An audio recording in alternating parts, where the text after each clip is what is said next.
In 1962, 3 inmates vanished from the most secure prison on Earth, leaving behind perfectly sculpted human heads in their beds, made with real stolen hair.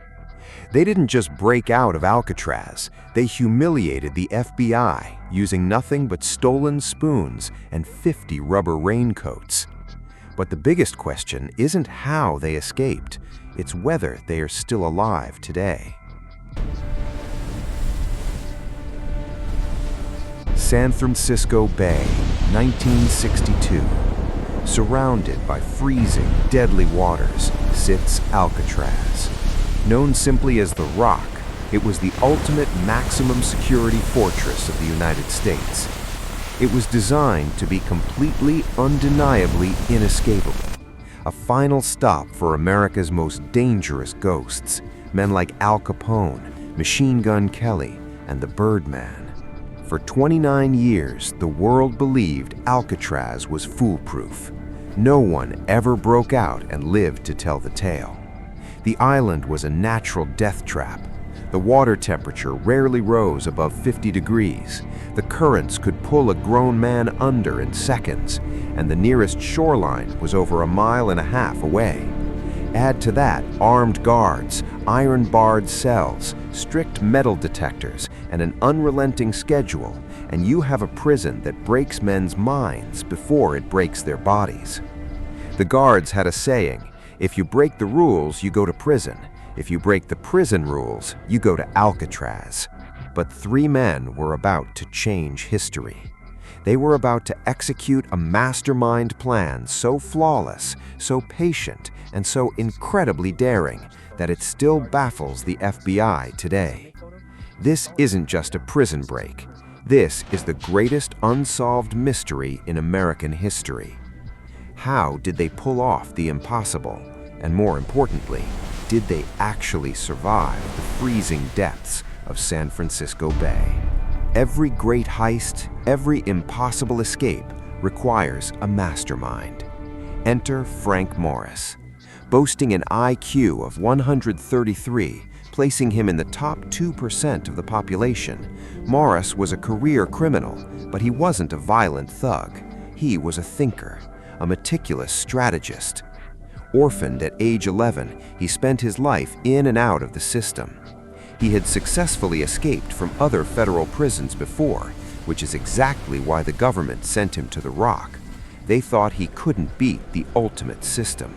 But Morris knew he couldn't do it alone. He needed a crew. He recruited 2 brothers, John and Clarence Anglin.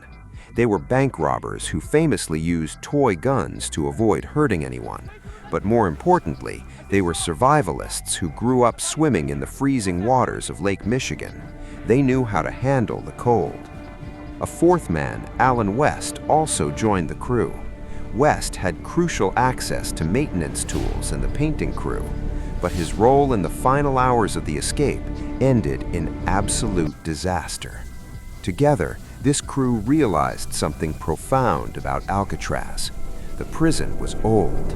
Built in the early 1900s, the salt from the harsh ocean air was slowly eating away at the concrete and the steel. The fortress wasn't as impenetrable as the guards believed. It was rotting from the inside out. All they needed was time, and in a place where a life sentence is the norm, time is the one thing you have plenty of. The grand plan was set. Dig through the walls, climb to the roof, and sail away. The plan started in their cells, cell block B. At the back of each cell was a small ventilation grate measuring just 6 by 9 inches. Behind that wall was an unguarded utility corridor that ran the length of the cell block, filled with plumbing pipes. If they could get through the thick concrete wall, they could get into that corridor. If they got into the corridor, they could reach the roof. But how do you dig through concrete in a silent prison without anyone hearing you? The crew started stealing spoons from the cafeteria. They snapped the handles off, sharpening the metal against the rough floors of their cells. But spoons weren't fast enough. Using stolen silver dimes, a broken drill bit from the maintenance shop, and a motor salvaged from a broken vacuum cleaner, Frank Morris engineered a makeshift motorized drill. Every night from 5:30 p.m. to 9 p.m., they dug. But drilling makes noise. To cover the sound of grinding concrete, the men timed their digging perfectly with the prison's daily music hour. While other inmates played accordions and acoustic guitars, Morris and the Anglin brothers carved away at the walls, the music completely drowning out the mechanical whirring of their makeshift drill. To hide their progress from the guards who patrolled the hallways, they created fake wall segments out of cardboard. They painted them perfectly to match the prison walls, even drawing in the dark shadows of the ventilation grates.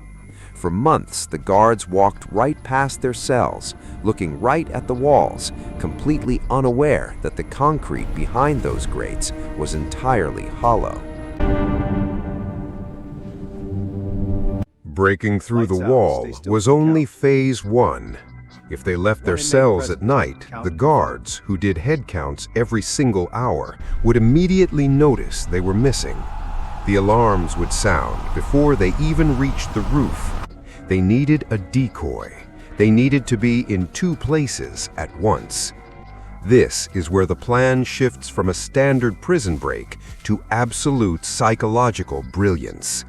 They created human heads.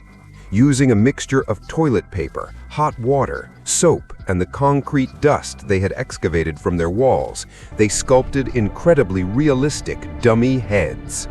But a crude sculpture isn't enough to fool a guard from 2 feet away in the dead of night. They needed it to look human. Clarence Anglin worked in the prison barber shop.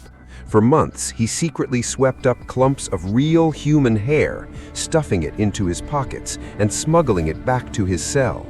They meticulously glued this real hair onto the dummy heads. They used flesh-colored paint smuggled from the art workshop to give the faces realistic skin tones, and even painted on eyelashes. When placed on a pillow and tucked under the heavy prison blankets, the dummies looked exactly like men sleeping in the dark. It was a masterpiece of deception. May 1962. The holes in the walls were finally wide enough for a grown man to squeeze through. But the violent, freezing waters of San Francisco Bay were still waiting outside. Swimming was a guaranteed death sentence. They needed a boat. Over several months, the crew managed to steal more than 50 rubber raincoats from other inmates and the prison laundry facility. Inside the hidden utility corridor, which they now used as a secret workshop, they utilized the hot steam pipes. By pressing the rubber edges against the boiling hot pipes, they melted the material together, vulcanizing the seams to create a massive 6 by 14-foot inflatable raft, along with homemade life vests. To inflate it, they modified a musical accordion, turning it into a functional bellows pump. The night of June 11th, 1962. The time had come. After the 9:30 p.m. lights out, Morris and the Anglins placed the dummy heads in their beds, tucking them in carefully. They squeezed through the holes in their walls for the last time. Alan West, however, couldn't get his vent open. He had used cement to secure his fake grate, and it had hardened too much. By the time he broke through, the others were gone. He was left behind to face the consequences alone. The 3 remaining men climbed the plumbing pipes 30 feet to the ceiling of the cell house. They pried open a ventilation shaft, stepped out onto the roof of Alcatraz, and breathed the freezing, salty air of freedom. They snuck across the roof, perfectly timing the rotations of the guard tower's searchlights, and climbed down 50 feet of exterior piping to the ground. They reached the water's edge in a blind spot. They pumped up their raincoat raft, pushed it into the freezing black waters of the bay, and vanished into the thick San Francisco fog. The next morning, at the 7:15 a.m. roll call, the guards stood outside the cells of Morris and the Anglins. The men wouldn't wake up. A guard reached his baton through the bars, poking the pillow. The head rolled off and hit the cold floor. The prison went into total lockdown. The alarms echoed across the bay. The FBI, the Coast Guard, and local police launched one of the most massive, desperate hand months in United States history. They scoured the bay, the surrounding islands, and the mainland. What did they find? Nothing. Not a single body. They found a wooden paddle and pieces of the raincoat raft washed up on nearby Angel Island. They found a plastic bag containing the Anglin brothers' personal photos floating in the water. But Frank Morris, John Anglin, and Clarence Anglin were never seen again. The FBI officially concluded that the men drowned in the freezing waters, their bodies pulled out to the vast Pacific Ocean by the violent currents.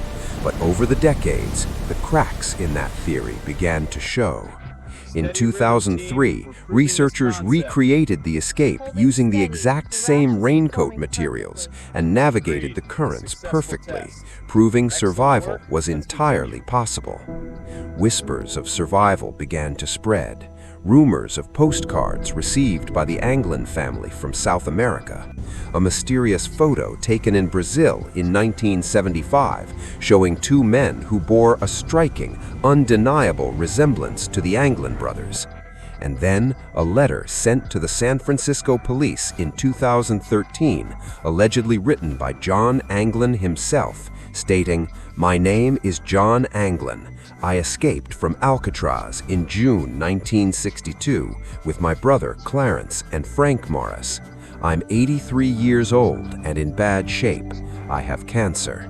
Yes, we all made it that night, but barely." Did the Bay claim them, like the prison guards always promised?